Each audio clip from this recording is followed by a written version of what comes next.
ভিডিওটা শুরু করার আগে আমি একটা ছোট্ট অনুরোধ করতে চাই। যদি আপনি নিজের জীবন বদলাতে চান, মানসিকভাবে শক্ত হতে চান, তাহলে এখনই এই ভিডিওটা লাইক করুন। আর আমাদের চ্যানেলটি সাবস্ক্রাইব করে পাশে থাকা বেল আইকনটি অন করুন। কারণ এখানে শুধু কথা বলা হয় না, এখানে শেখানো হয় জীবন বদলানোর কৌশল। এবার আসুন আজকের মূল কথায়। আপনি কি জানেন আপনার জীবনের অনেক বড় সমস্যা শুধু বেশি কথা বলার কারণে তৈরি হয়? সব অপমানের জবাব দিতে হয় না, সব তর্কে জিততে হয় না, সবাইকে নিজের সত্য প্রমাণ করতে হয় না। কিছু জায়গায় চুপ থাকলেই জীবন বদলে যায়। আজ আমি জানাবো জীবনের 10টি মুহূর্ত যেখানে চুপ থাকাই আসল শক্তি। নাম্বার ওয়ান, অপমানের সময় চুপ থাকুন। যখন কেউ আপনাকে অপমান করে বা ছোট করে, তখন ভেতরটা আগুনের মতো জ্বলে ওঠে। মনে হয় এখনই তাকে জবাব দিতে হবে। কিন্তু একটু থামুন। সে চায় আপনি রেগে যান, নিয়ন্ত্রণ হারান। চুপ থাকলে আপনি তার খেলায় অংশ নেন না। নীরবতা অনেক সময় সবচেয়ে শক্তিশালী জবাব। নাম্বার টু, রাগের সময় চুপ থাকুন। রাগ কয়েক মিনিটের অনুভূতি, কিন্তু রাগের সময় বলা কথাগুলো সারা জীবন থেকে যায়। একটি ভুল বাক্য, একটি কুটু মন্তব্য সম্পর্ক শেষ করতে পারে। চুপ থাকা মানে আপনি নিজের উপর নিয়ন্ত্রণ রাখছেন। নাম্বার থ্রি, ভুল বোঝাবুঝির সময় চুপ থাকুন। সবাইকে বোঝানোর চেষ্টা করা জরুরি নয়। যারা সত্যি আপনাকে জানে তারা ব্যাখ্যা ছাড়াই বুঝবে। যারা বুঝতে চায় না তারা কখনো সন্তুষ্ট হবে না। নাম্বার ফোর, নিজের স্বপ্ন নিয়ে চুপ থাকুন। সব স্বপ্ন সবার সামনে বলবেন না। চুপচাপ কাজ করুন, সফলতা নিজেই আওয়াজ করবে।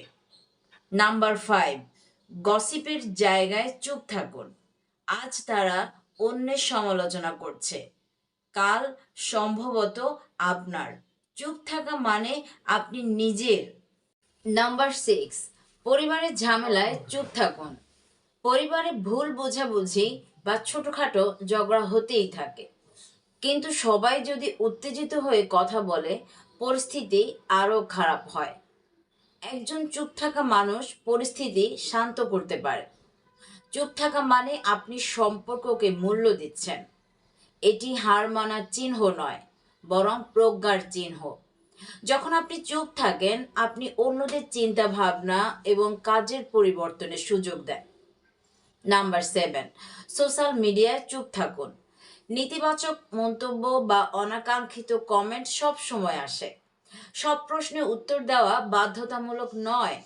আপনার মানসিক শান্তি সবকিছুর চেয়ে বেশি মূল্যবান।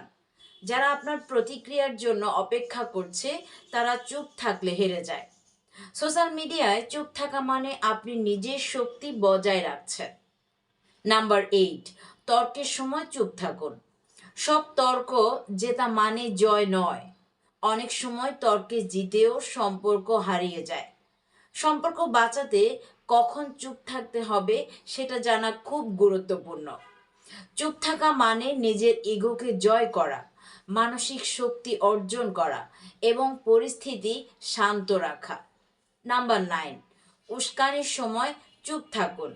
কিছু মানুষ ইচ্ছে করে আপনাকে উত্তেজিত করতে চায়। তারা চায় আপনি ভুল করুন। আপনি যদি চুপ থাকেন, আপনি তাদের পরিকল্পনাকে ব্যর্থ করেন। আপনার নীরবতা তাদের খেলা ভেঙে দেয়। আত্মনিয়ন্ত্রণই আসল শক্তি। নাম্বার টেন, খারাপ সময়ে চুপ থাকুন। খারাপ সময়ে অভিযোগ নয়, কাজ করুন, পরিশ্রম করুন। সময় আপনার কৃতিত্ব প্রমাণ করবে। চুপ থাকা মানে আপনি নিজেকে শক্ত করছেন, সমস্যা নয়। মনে রাখবেন, নীরবতা দুর্বলতা নয়। নীরবতা মানে আপনি নিজের উপর নিয়ন্ত্রণ রাখেন। নীরবতা মানে আপনি পরিণত। সব জায়গায় কথা বলা শক্তি নয়, সঠিক সময়ে চুপ থাকা এটাই আসল শক্তি। চুপ থাকুন, দেখবেন সব বদলে যাচ্ছে। যদি ভিডিওটা আপনার ভালো লেগে থাকে, লাইক দিন, কমেন্টে লিখুন নীরবতাই শক্তি। আর এখনই চ্যানেলটি সাবস্ক্রাইব করে বেল আইকনটি অন করুন, কারণ আপনার পরিবর্তন এখান থেকেই শুরু।